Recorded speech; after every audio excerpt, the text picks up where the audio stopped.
रूत की किताब उसका 1 अध्याय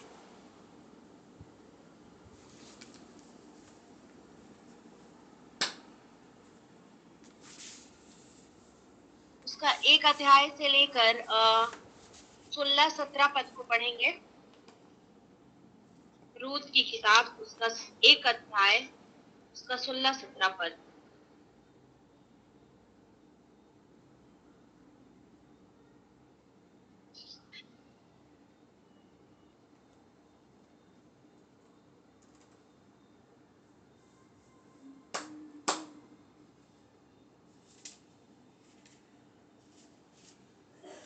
ठीक है, मैं ही पढ़ रही हूँ।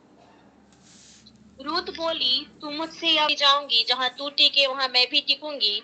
तेरे लोग मेरे लोग होंगे और तेरा परमेश्वर मेरा परमेश्वर होगा। जहाँ तू मरेगी वहां मैं भी मरूंगी और वहीं मुझे मिट्टी दी जाएगी। यदि मृत्यु छोड़ और किसी कारण मैं तुझसे अलग हूँ तो यहोवा मुझसे वैसा ही वरन उससे भी अधिक करे।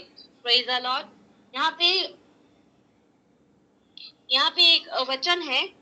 ये 1 अध्याय में यहाँ पे एक से लेकर 5 तक पढ़ूंगी। तो जिन दिनों में न्यायी लोग न्याय करते थे उन दिनों में देश में अकाल पड़ा। तब यहूदा के बैतलहम का एक पुरुष अपनी स्त्री और दोनों पुत्रों को संग लेकर मोआब के देश में परदेसी होकर रहने के लिए चला। उस पुरुष का नाम एलीमेलेक और उसकी पत्नी का नाम नाओमी और उसके 2 बेटों के नाम महलोन और किल्योन थे। एफ्राती थे, अर्थात यहूदा के बैतलहम के रहने वाले थे। वे मोआब देश में आकर वहां रहे और नाओमी का पति एलीमेलेक मर गया और नाओमी और उसके दोनों पुत्र रह गए और उन्होंने एक मोआबनी स्त्री से विवाह कर लिया। एक का नाम ओरपा और दूसरी का नाम रूत था। फिर वहां कोई 10 वर्ष रहे। जब महलोन और किलोन दोनों मर गए तब नाओमी अपने दोनों पुत्रों और पति से रहित हो गई। यहाँ पे जिस प्रकार ये वचन में जिस प्रकार दिया है कि नाओमी स्त्री जिसके महलोन और किल्योन 2 बेटे थे, उनकी भी दोनों की मृत्यु हो गई और उनकी मतलब उसकी 2 बहू भी थी, रूत और एक का नाम क्या तो था शायद ओपरा ओपरा करके था। और दोनों उनकी बहू बस और उसकी नाओमी स्त्री रूत और ओरपा तीनों जिंदा थी और उनके नाओमी के दोनों उसके हस्बैंड भी डेथ हो गया। वो नाओमी स्त्री कहती है कि तू अपने मायके को चले जा, क्योंकि तू अब जब तेरा पति यहाँ है ही नहीं तो तू यहाँ क्या करेगी, इससे अच्छा तू अपने मायके में चली जा। और रूत को भी नाओमी वही बोलती है कि तू जब तुम्हारा भी पति नहीं है तो तुम यहाँ रह के क्या करोगी, इससे अच्छा तुम चली जाओ। तो वो नाओमी स्त्री उसके अपने पति को भी खो चुकी थी, अपनी पति भी खो चुकी, उससे बढ़कर तो अपने बेटों को भी खो चुकी। जो पुरुष थे वो तीनों का डेथ हो गया। तो नाओमी स्त्री उस अवस्था में भी रहकर, उस दुख की अवस्था में भी, इतनी दुख की अवस्थाओं में भी परमेश्वर की ओर डटी रही। मतलब हमारा यदि कंडीशन होता है लगातार कोई मृत्यु कर जाता, डेथ पे डेथ हो जाता, तो शायद हमारा विश्वास खुद पे डगमगा जाता कि प्रभु ऐसा क्यों। हम खुद पे क्वेश्चन मारने लगते कि प्रभु ऐसा क्यों किया तूने, ऐसा क्या हो गया, ऐसा क्यों। हम जबकि इसके जीवन में इतना सारा दुख, उसका पति भी चला गया प्लस 2 जवान बेटे भी चले गए। तो हमारा इस अवस्था में होता तो हमको भी बहुत दुख लगता। लेकिन नाओमी स्त्री जो कम से कम 85 ऐसे समथिंग एज की रही होगी, लेकिन फिर भी उस अवस्थाओं में भी वो ढाढ़स बांधकर अपने आप को हिम्मत रखी। उस अवस्था में भी नाओमी स्त्री अपने आप को, विश्वास को परमेश्वर के प्रति नहीं खोई। जिस प्रकार वो अपने पति को भी खो चुकी है और अपने दोनों पुत्रों को भी खो चुकी है, फिर भी वो परमेश्वर की ओर अपनी आस्था, अपने विश्वास को कभी हटने नहीं। उस दुख की अवस्थाओं में भी परमेश्वर की ओर दृष्टि कर रही है। वैसी हालत में भी यहाँ पे एक 16-17 में पढ़ूंगी। रूत बोली, तुम मुझसे यह विनती ना कर कि मुझे त्याग या छोड़कर लौट जा, क्योंकि रूत को बोल रही है तो तुम अपने मायके चले जाओ, क्योंकि ओपरा चल दी, रूत बाकी थी। उसकी रूत छोटी बहू थी उसकी, नाओमी स्त्री की, और उसे कहती है कि तू भी अब क्या करेगी, तो जो तुम्हारा सहारा था वो तो चला गया है, तुम्हारा जो पति था वो चला गया है इस दुनिया से, तो तुम यहाँ क्या करोगी? इससे अच्छा तुम भी अपने मायके को चली जाओ। और नाओमी स्त्री उस दुख की अवस्थाओं में भी अकेली रहने को तैयार है, बल्कि अपनी बड़ी बहू भी उसकी चली गई ओप्रा, और अपनी छोटी बहू को भी बोलती है कि रूथ तू भी अपने मायके में चली जा, यहाँ तू क्या करेगी? तब रूथ यहाँ पे 16 पद में पढ़ेंगे तो रूथ बोली, तू मुझसे यह विनती ना कर कि मुझे त्याग या छोड़ कर लौट जा, क्योंकि जिधर तू जाए उधर मैं भी जाऊंगी, जहां तू टिके वहां मैं भी टिकूंगी, तेरे लोग मेरे लोग होंगे और तेरा परमेश्वर मेरा परमेश्वर होगा, जहां तू मरेगी वहां मैं भी मरूंगी। ऐसा क्यों बोल रही है, बता सकते हैं कोई? कोई अनम्यूट करके बोल सकते हैं कि ऐसा वो क्यों बोल रही है? उस कंडीशन में नाओमी स्त्री जो उस दुख की अवस्थाओं में भी शायद 5-6 महीने भी नहीं होंगे उस कंडीशन में, क्योंकि रूथ की जो सास है भरोसा करने वाली थी परमेश्वर पे, परमेश्वर की ओर दृष्टि कर रही है। उस कंडीशन में भी उसका पति जो उसको छोड़कर चला गया, उसके 2 बेटे जो यंग की अवस्थाओं में छोड़कर चले गए, फिर भी वो उस दुखी की अवस्थाओं में भी परमेश्वर की ओर आस्था रख रही है, अपना विश्वास को खोई नहीं वरन परमेश्वर की ओर दृष्टि की। उस दुख की अवस्थाओं में शायद हमारा भरोसा भी टूट जाता, क्योंकि अचानक कोई छोड़कर चला जाता या किसी का हमारी फैमिली में डेथ हो जाते तो हमारा विश्वास, खुद का विश्वास डगमगा जाता।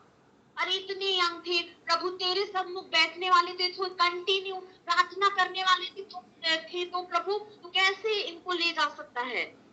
कि परमेश्वर का वचन कहता है ना, प्रभु ने दिया प्रभु ने लिया। लेकिन उस अवस्थाओं में भी नाओमी स्त्री अपने आप को हिम्मत करके भी प्रभु की ओर दृष्टि की, उस विश्वास में भी। तब रूथ देखकर कहती है, उस दुख की अवस्थाओं में भी नाओमी स्त्री उस वृद्धावस्था, मतलब एक बुढ़ापे की भी अवस्थाओं में, शायद 85 समथिंग एज की थी वो नाओमी स्त्री, फिर भी परमेश्वर की ओर दृष्टि कर रही है। उस अवस्था में तब रूथ कहती है, तेरा परमेश्वर मेरा परमेश्वर होगा, जहां तू मरेगी वहां मैं मरूंगी। ऐसा क्यों? क्योंकि उस दुख की अवस्थाओं में भी जब परमेश्वर उसके जीवन में एक अलग से शांति और एक आनंद की चीजों को भरा, जब वो प्रार्थना में समय व्यतीत की, परमेश्वर से बातें की, अपनी मन और अपनी दिल की बातों को परमेश्वर से कहने लगी, तब उसका जीवन एक अलग ही जलाली रूप में आया। तब रूथ कहती है, तेरा परमेश्वर मेरा परमेश्वर होगा, जहां तू मरेगी वहां मैं मरूंगी। उस समय जब परमेश्वर से जब बातें करने, तब अपने दिल अपनी मन की बातों को उंडेली। नाओमी स्त्री उस कंडीशन, उस दुख भरी अवस्थाओं में भी परमेश्वर की ओर दृष्टि की। तब खुद कहती है, तेरा परमेश्वर मेरा परमेश्वर होगा, जहां तू मरेगी वहां मैं खुद मरूंगी। वो अपना विश्वास को कभी हारी नहीं। अगर आज हमारा खुद का जीवन में व्यतीत था तो शायद हमारा विश्वास डगमगा जाता। अभी खुद हमारे लिपिंगी में विश्वासी थे, हमारे पड़ोसी में ही, हमारे खुद के फैमिली वाले ही, उनके यहाँ हर 2-2 साल में कंटिन्यू डेथ करके गए। 2-3 चाचा कभी डेथ हो गया, उनका जो शादी भी नहीं होता कंटिन्यू डेथ कर गए। और हमें एक चाचा का अभी 2024 में डेथ हुआ है अगस्त में।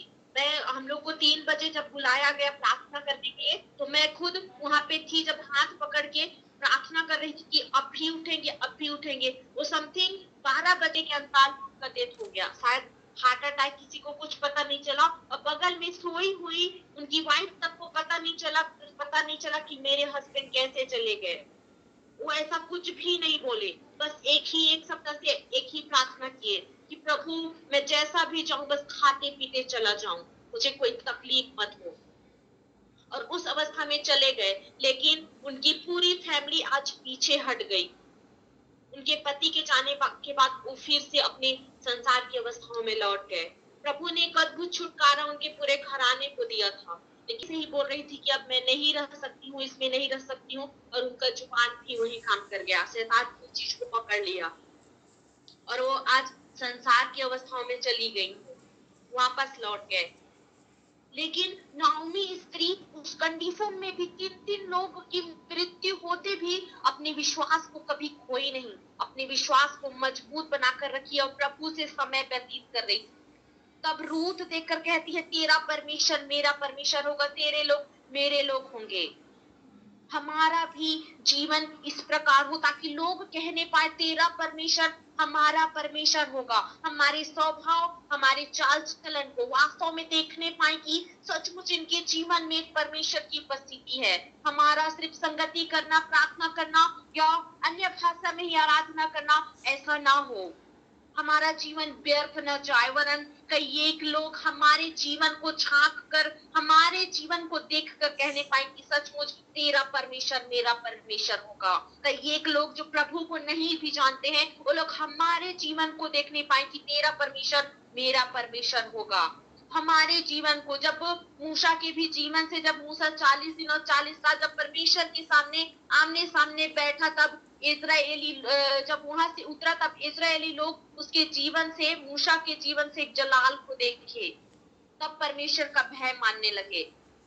उसी प्रकार नाओमी स्त्री अपने विश्वास को कभी खोई नहीं, वरन परमेश्वर की निकटताई में बनी रही।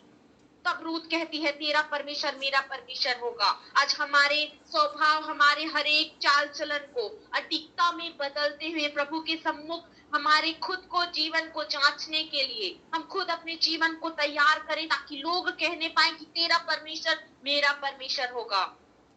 कई एक कंडीशन में भी हम, जब खुद का जीवन एक निराशा, शोक की भी अवस्थाओं में भी रहता है, फिर भी परमेश्वर हमको आनंद से भरता है, क्योंकि परमेश्वर एक सर्वशक्तिमान परमेश्वर है।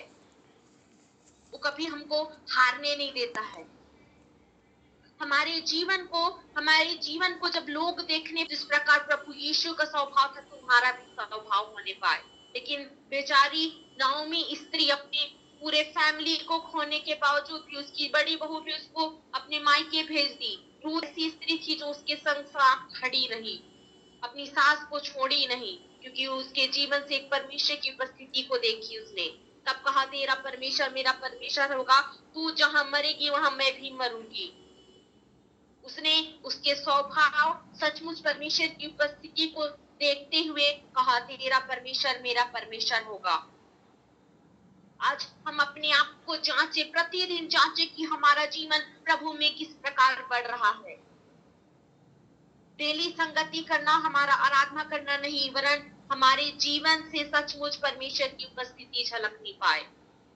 परमेश्वर की उपस्थिति झलके, तब लोग कहने पाए, तेरा परमेश्वर मेरा परमेश्वर होगा। हमारा जीवन एक ऐसा जलाल हो, हमारे स्वभाव से, हमारे चाल चलन से, क्योंकि परमेश्वर कहता है, तुम इस संसार के मूर्खों को चुना है ताकि ज्ञानवानों को लज्जित करे। तुमने मुझे नहीं, वरन मैंने तुम्हें चुना और तुम्हें नियुक्त किया कि तुम जाकर फल लाओ। मतलब परमेश्वर हमको चुना है ताकि हम फल लाएं और तुम्हारा फल बना रहे। हमारे, जब आप देखा जाए तो कोई भी, अक्सर लोग, बच्चे या कोई भी हो, कोई भी कड़वे फल को अक्सर पत्थर नहीं मारता, उसी फल को मारता है जो मीठा होता है। तो हमारे जीवन में भी, और उसी फल की ओर आकर्षित होगा उसे मारने के लिए, जो फल मीठा होगा। तो हमारा जीवन, जब प्रभु ने एक अच्छा जीवन दिया है, तो हम भी परमेश्वर की उपस्थिति में अपने जीवन को जांचें, परखें और प्रभु की महिमा में बढ़े, ताकि परमेश्वर की उपस्थिति हमारे जीवन से झलके।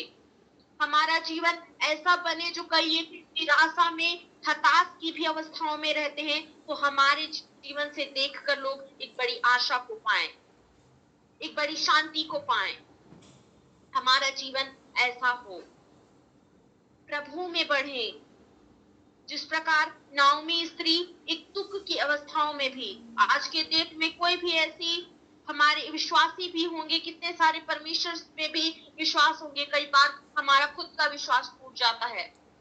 कितनी सारी जब परिस्थितियां भी आती हैं, हम खुद के जीवन में, जब पतरस कोई हमने देखा होगा, पतरस को जब वो खुद जब पानी पर चल रहा था, 1 सेकेंड के लिए जब बाहर की ओर देखा, मतलब एक तूफान आ रहा है करके, हे प्रभु मैं तो डूब रहा हूँ, तब परमेश्वर उस समय कहता है कि तुम्हारा विश्वास कहाँ है। मतलब पतरस एक संसार की ओर दृष्टि करता है, एक संसार की आंधी तूफान की ओर दृष्टि करता है, तब उसका विश्वास डगमगाने लगता है। यदि हम भी यदि परमेश्वर को छोड़कर संसार की ओर दृष्टि करेंगे तो अवश्य कि हमारा भी विश्वास डगमगाने लगेगा। लेकिन नहीं, नाओमी स्त्री उस दुख की अवस्थाओं में भी संसार की ओर दृष्टि नहीं की कि मैं प्रभु तूने ऐसा क्यों किया। वो यहाँ तक भी क्वेश्चन नहीं किया परमेश्वर से कि तूने मेरे 2 पुत्र को, मेरे पति को भी तूने लिया प्रभु, ऐसा वो क्वेश्चन नहीं की। हम अय्यूब के भी जीवन से देख सकते हैं कि अय्यूब के जीवन में इतनी सारी परिस्थितियां आई, फिर भी अय्यूब विश्वास में अडिग था। उसके मित्र, उसकी पत्नियां, के धन दौलत सब कुछ छूट गए। कई बार हमारे जीवन में कई चीजें हानि जरूर होती है, लेकिन इसमें डबल परमेश्वर आशीष देता है। जब अय्यूब के जीवन में पूरे चीजों को परमेश्वर ने छीन लिया, परमेश्वर नहीं, बस उसके सारी चीजें नष्ट हो गई, फिर भी वो विश्वास में अडिग रहा। जब शैतान स्वर्ग में जाकर उसके ऊपर निंदा करता है अय्यूब का कि तूने प्रभु सब कुछ दिया है तो क्यों आपके ऊपर वो चीज करेगा, आपके ऊपर आरोप लगाएगा प्रभु, जब तूने उसके सारी चीजों को तूने भरा है। शैतान यहाँ तक भी है कि वो स्वर्ग भी जा सकता है। हम तो खाली मनुष्य हैं। लेकिन अय्यूब फिर भी विश्वास में अडिग रहा, परमेश्वर की ओर दृष्टि की और परमेश्वर ने उसे डबल दुगना आशीष से भरा। कई बार हमारे जीवन में भी कई चीजें हानि होती हैं, लेकिन परमेश्वर हमारा विश्वास को देखता है। पौलुस कहता है ना कि प्रभु में सदा आनंदित रहो। एक बार मैं फिर कहता हूँ कि प्रभु में सदा आनंदित रहो। पौलुस उस कंडीशन में, प्रभु मुझे आज दिन भर खाने को भी ना मिले प्रभु, फिर भी मैं तुझे ही धन्यवाद करूंगा। मुझे भोजन तक ना मिले, दिन भर पानी तक ना मिले, फिर भी मैं तुझे धन्यवाद करूंगा। क्यों? क्योंकि परमेश्वर का वचन कहता है तेरे निकट आनंद की भरपूरी है, तेरे दाहिने हाथ में सुख सर्वदा बना रहता है। एक निकटता जो नाओमी स्त्री के जीवन में था, वो प्रभु के निकटताई में बनी रही, क्योंकि उस निकटताई में परमेश्वर की आनंद की भरपूरी है। यदि हम परमेश्वर की निकटताई में रहेंगे तो सचमुच वो कोई निराशा हो, कोई शोक हो या कोई भी हानि की बातें हो, हमको हरा नहीं सकती है, क्योंकि सिर्फ वहां एक आनंद रहता है। सचमुच हम भी नाओमी स्त्री के समान अपने जीवन को समर्पण करें, ताकि हमारे जीवन से कई एक लोग देखें कि सचमुच इनके जीवन में परमेश्वर की उपस्थिति है। हम अपने जीवन को बदले ताकि लोग कहने पाए कि सचमुच इनमें परमेश्वर की उपस्थिति है। तब कहे उस रूम के समान तेरा परमेश्वर मेरा परमेश्वर होगा, जहां तू मरेगी वहां मैं मरूंगी। हमारे जीवन को देखकर क्यों उसके जीवन में वो दुख, वो शोक की अवस्था है, उसको दबा नहीं पाई, क्योंकि परमेश्वर का वचन कहता है तेरे निकट आनंद की भरपूरी है, क्योंकि वो परमेश्वर की निकटताई में थी और परमेश्वर उसके हमेशा संग साथ रहा। परमेश्वर की उपस्थिति में रही नाओमी स्त्री और अपने विश्वास को कभी डगमगाई नहीं। हम यदि अपने जीवन को खुद को जांचे तो सचमुच हमारा जीवन भी यदि लगातार हमारे फैमिली में ऐसा होता तो हमारा भी विश्वास डगमगाता कि प्रभु, हम सीधे डायरेक्ट क्वेश्चन मारने लगते कि प्रभु तूने ऐसा क्यों किया। लेकिन हम परमेश्वर से क्वेश्चन नहीं कर सकते क्योंकि प्रभु ने लिया, प्रभु ने दिया।